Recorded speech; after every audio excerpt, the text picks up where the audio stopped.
Hello everyone, баршаңызға сәлем. Ағылшын дауыссыз дыбыстарының дұрыс дыбысталуын берілген кестеге қарап үйренейік. Бірінші бағанды әріптер және оның сөз арасында дұрыс дыбысталуы берілген.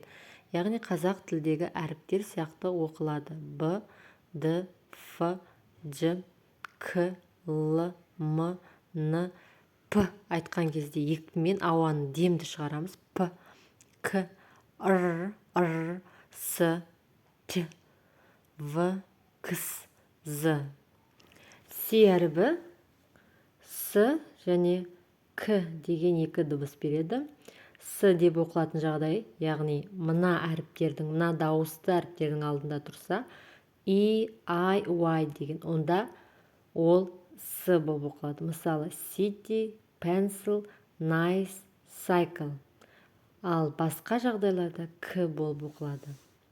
Ал Ж әрібі екі дыбыс береді, Ж және Г. Бірінші жағдайда алдында дауысты дыбыс тұрса, дәл жаңағыдай И, I, Y, онда ол Ж болып оқылады. Мысалы, orange, Jim, to give және Г. Басқа жағдайларда және сөз соңында тұрса, Г болып оқылады.